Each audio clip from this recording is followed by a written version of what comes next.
Hello and welcome to video number 8. This is the reverse engineering hack. Now that you understand how do you go about getting ideas on what images to use, the hack is really to take a look at the trending pins and reverse engineer it. So let me show you how to do this right now. So applying this hack is very easy to do. All you have to do is simply go to two sites. The first one is, of course, Pinterest.com. And the second site I'll show you in just a minute. So if you go to Pinterest.com and up at the top, you want to enter the search term. And in this case, since I was talking about chicken parmesan earlier, I decided to stick with chicken parmesan recipes. Now, as you go through here, I want you to point at and want you to think which one actually stands out. So these are just images, and you'll notice that a lot of people, they just upload images, and images look great and they definitely will get clicks. But if you scroll down, this one here has not only a good image, but they also have a good title. So if we scroll down further, this one has an image and they also have text, and it doesn't look horrible, but if you scroll down further, you get the idea that just putting text on an image doesn't really work either. So taking the photograph, if the person who took this photograph here maybe took it on the side, it would look better. And maybe they used something like Piktochart to create an infographic or an editing tool to make things look better. And we'll talk about tools that you can use to make things better in just a minute. But if you scroll down further, you begin to see images that really catch your eye. So this one here, this one has an image and then text and then an image, but the text looks really good. So if you scroll down further, the one on the left-hand side here looks really good as well. So by doing a little bit of research and doing a little bit of reverse engineering, you can get an idea of what is actually doing well. Now, I want to pause for a minute and just tell you a tool that you can use to create these simple graphics. So if you don't want to create an infographic, that's fine. But if you want to create something simple like this, then there's a tool called Canva. So that is canva.com, canva.com. And as you can see here, you're able to create really beautiful pictures without having Photoshop. So you can edit this anywhere you are as long as you have access to the internet. Now, what's nice about Canva is you're not limited to just posters. In fact, if you go up here, you're able to see the different templates and designs.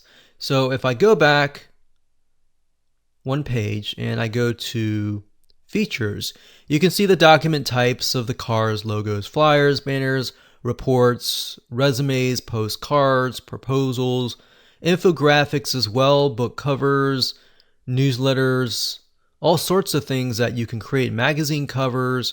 You can even go further and create your social media graphics as well, but that's going a little bit on a different route. So now that you know a tool that you can use to create nice looking graphics aside of Piktochart.com, let's head back on to Pinterest.com.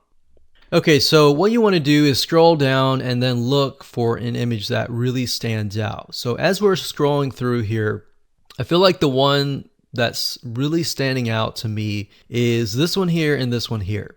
Now, if you notice, if you put your mouse over each image, at the bottom here, you're going to see the domain name of the person that owns this image. So we put over here, we can see this is inspiredtaste.net.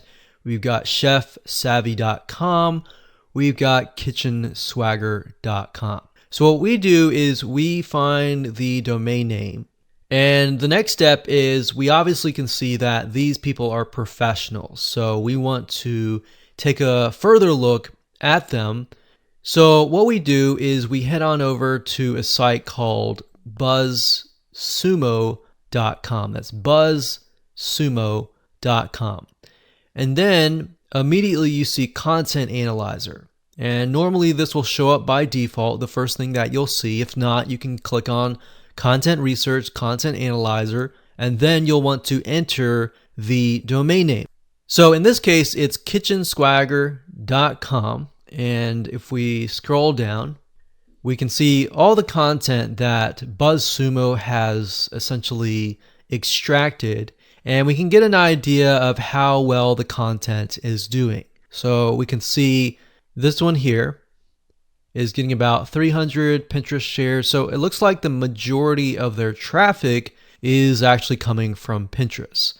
And that's a good sign, because that tells us that the way they've created their graphic is a good sign that tells us and confirmation that their images are working and people are sharing their content. So what you can do is you can simply click on their link. Now, before we do that, let's just try something. Let's see if we can do Chicken Swagger chicken and do a search. So that doesn't really give us the data. We're looking for the chicken parmesan. But anyways, it looks like they're very consistent. So what I do is I take a look at the highest content piece that is getting the highest amount of Pinterest shares.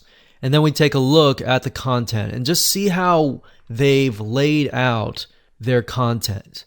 So how to grill the best pizza you've ever had. How to make the best chicken parmesan you've ever had.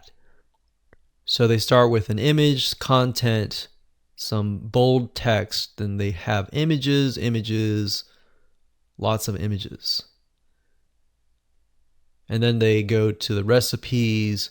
So what you're trying to do here is get an idea of why people are pinning it and how you can apply that to your own content. Obviously, you're not plagiarizing or copying them. You're simply getting ideas on how you can lay things out for your own site. Because what we found is that with Pinterest, a lot of times the content for a specific demographic, a specific audience, a specific niche can be very different than other audiences and other niches. So that's why taking a look at your competition, essentially, and what is actually trending and which one is getting good Pinterest shares and all of that, and then stick with that. So that's a very simple hack that you can apply. So as a recap, number one, go to Pinterest.com, do a search for your niche or specific image that you're searching for, and then take a look at the best image,